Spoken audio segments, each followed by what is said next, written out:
اعوذ باللہ من الشیطان الرجیم بسم اللہ الرحمن الرحیم۔ بیوہ عورت سے شادی کرنا کیسا ہے؟ اس سے بڑی اور کیا بات ہوگی کہ ہمارے پیارے آقا حضرت محمد صلی اللہ علیہ وآلہ وسلم کے نکاح میں آنے والی ایک کے علاوہ سب بیوہ یا طلاق یافتہ خواتین تھیں۔ امیر المومنین حضرت خدیجہ رضی اللہ تعالیٰ عنہا 2 شوہروں سے بیوہ تھی۔ آپ صلی اللہ علیہ وسلم کی تعلیمات میں عورتوں کا عام طور پر اور مظلوم عورتوں کا خاص طور پر بہت اعلیٰ مقام ہے۔ بیوہ عورت کی خبرگیری کرنے والے کے لیے کتنے فضائل بیان کیے گئے ہیں۔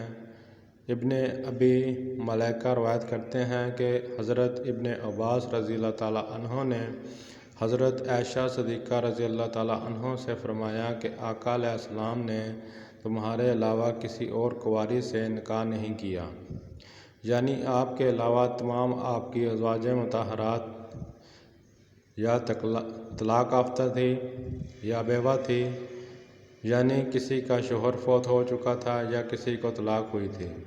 لہٰذا معلوم ہوا کہ کنواری کے ساتھ نکاح کرنا افضل ہے اور بیوہ سے جائز۔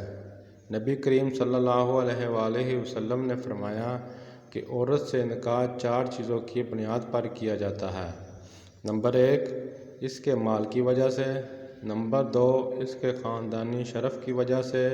نمبر 3، اس کی خوبصورتی کی وجہ سے۔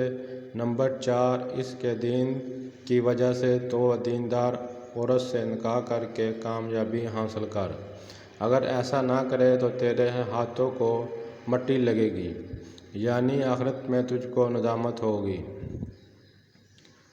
اس حدیث میں کسی بھی حسین یا حسب و نسب والی یا مالدار خاتون سے نکاح کی ترغیب نہیں ہے، بلکہ اس حدیث کا معنی ہے کہ لوگ شادی کے لیے ان 4 مقاصد کو سامنے رکھتے ہیں۔ کچھ تو حسن کو تلاش کرتے ہیں اور کچھ اچھے خاندان اور کچھ مال کے بھوکے ہوتے ہیں، اور کچھ لوگ دینداری کی وجہ سے شادی کرتے ہیں۔ اسی آخری کے بارے میں رسول اکرم صلی اللہ علیہ وآلہ وسلم نے ترغیب دلائی ہے اور فرمایا اگر تو دیندار شادی نہ کرے تو تمہارے ہاتھ خاک آلودہ کرے گی۔ اس حدیث کا صحیح معنی یہی ہے کہ نبی کریم صلی اللہ علیہ وسلم نے لوگوں کے متعلق بتایا ہے کہ وہ شادی کرتے وقت کیا کرتے ہیں، تو عام طور پر انہی 4 چیزوں کو مد نظر رکھا جاتا ہے۔ چنانچہ لوگوں کے ہاں آخری چیز دینداری ہے۔ رہنمائی کے طالب تمام دینداروں کو ہی پسند کریں کہ تمہاری اسی کا حکم دیا گیا ہے۔ اگر بیوہ عورت دیندار ہے تو آپ اس کو پسند بھی کرتے ہیں تو اس سے نکاح کرنا بالکل جائز ہے۔ Please subscribe my channel. اس ویڈیو کو صدقہ جاریہ سمجھ کر